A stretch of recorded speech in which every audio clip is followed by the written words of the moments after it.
جس طرح اس ملک میں یہ نظام چلانا چاہتے ہیں ظلم کا نظام، وہ حضرت علی رضی اللہ عنہ فرماتے ہیں کہ کفر کا نظام تو چل سکتا ہے لیکن ظلم کا نظام نہیں چل سکتا۔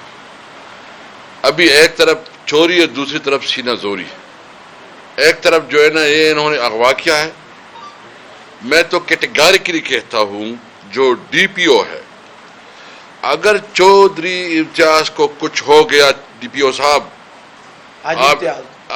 ڈی پی او صاحب کو میں کہتا ہوں، ڈی پی او گجرات ہے نا؟ ہاں جی، ڈی پی او یہ پرچہ ڈی پی او گجرات نے دیا۔ ہاں، ڈی پی او صاحب کو میں کہتا ہوں، ہاں جی، اگر کچھ ہو گیا تو تم ذمہ دار ہوگے، اس کی تم رسپانسبل ہوگے۔ یہ ملک بے آئین نہیں ہے، اس ملک یہ تمہارے باپ کا جاگیر نہیں ہے کہ تم جس طرح چلا سکتے ہو اور اس طرح چلاؤ۔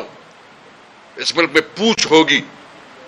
یہ حکومتیں پرماننٹ نہیں ہوتی، حکومت آپ دیکھ لیں گے انشاءاللہ بہت جلد اس حکومت کا یہ فارغ ہو جائے گی انشاءاللہ۔ مجھے ان کا بہت لمبا نظر نہیں آ رہا کہ حکومت چلے گی۔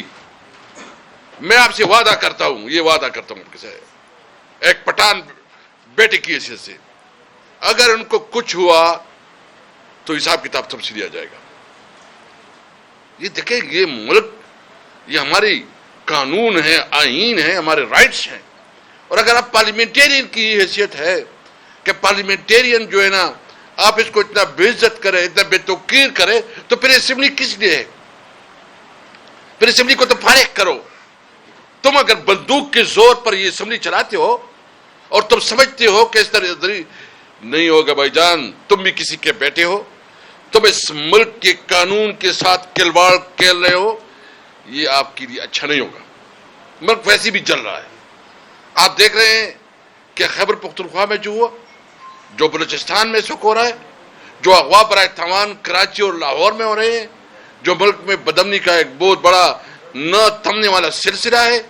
ملک تم سے کنٹرول نہیں ہو رہا، ملک میں جو نا نظام کو تم نے برباد کر دیا، اور رہا سا پارلیمنٹ کو تو ہم تو ویسے بھی ربڑ اسٹیمپ سمجھتے تھے، لیکن تم اپنے عمل سے اس پارلیمنٹ کو ربڑ اسٹیمپ بنا رہے ہو۔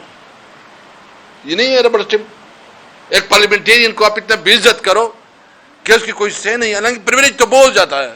پریویلیج کیا پریویلیج، اور کیا ہوگا پریویلیج؟ اور تشدد۔ میں آپ سے کرتا ہوں، میں تمام آفیسرز کو کہتا ہوں، آپ جو کام کرو قانون کے مطابق کرو، جو کام کرو رولز کے مطابق کرو۔ اگر آپ قانون سے بالاتر کوئی کام کرو گے، کسی کا ایجنٹ بنو گے، تو پھر تم سمجھ سکتے ہو یہ حکومت ویسی بھی چند دنوں کی مہمان، مجھے تو کوئی چند مہینوں کی مہمان لگ رہی ہے۔ اور میں چیف جسٹس صاحب آپ نے کیٹیگریکلی ان سے اوتھ لیا تھا کوئی مسنگ پرسن نہیں ہوگا۔ آپ سے ہم مطالبہ کرتے ہیں کہ آپ اس پہ سوموٹو لیں اور ان کو اس ایم این اے کو پروڈیوس کروائے۔ آپ پکڑے ڈی آئی جی، جو اس علاقے کا جو ڈی آئی جی ہے اور جو آئی جی پی ہے اور جو ڈپٹی کمشنر ہے یا جو ڈی پی او ہے، یہ پیدا کریں گے۔ ہمارا مطالبہ ہے کہ اس کے اوپر سوموٹو ایکشن لیا جائے۔ چیف جسٹس صاحب سے آپ نے فیصلہ کیا تھا، انہوں نے آپ سے کمٹمنٹ کی تھی کہ اس کے بعد کوئی مسنگ پرسن نہیں ہوگا۔ یہ اس کی بہترین مثال ہے کہ انہوں نے اس آدمی کو جو ہے نا اس کو زبردستی اغوا کیا ہے۔ یعنی کیسے ہو سکتا ہے کہ وہ اینٹی کرپشن، اور انٹرسٹنگ کام کیا ایف آئی آر میں جو لکھا ہے، ایف آئی آر میں ان کو 1 تاریخ کو جو ہے اس کی روانگی شو کیا، 1 تو ابھی آیا نہیں ہے۔ واقعہ ہوا ہے گجرانوالہ میں، انہوں نے شو کیا گجرات میں، یعنی گجرانوالہ کی اینٹی کرپشن کے پاس ہے وہ، انہوں نے شو کیا ادھر۔ تو ایک تو یہ، تو ہم بالکل 1 پوائنٹ ایجنڈا پہ ہے۔ ہم انشاءاللہ جمعے کے دن جو ہے نا بھرپور اس پہ احتجاج کریں گے، اور اگر اس طرح اس نے پارلیمنٹ چلانا ہے تو ہم آپ کو کہیں گے کہ اس پارلیمنٹ کو ہم نہیں چلنے دیں گے۔ کوئی ہمارے پاس راستہ نہیں ہے کہ اگر ہمارے رائٹس پروٹیکٹڈ نہیں ہیں، ہمارے جو نمائندے ہیں اس کی اس طرح تذلیل کی جاتی ہے۔ یہ عوام کی تذلیل نہیں ہے، یہ پورے عوام کی تذلیل ہے، اس قوم کی تذلیل ہے، اس ملک میں قانون کے ساتھ جو ہے نا ایک مذاق ہے۔ تو میں چند باتیں کر رہا تھا۔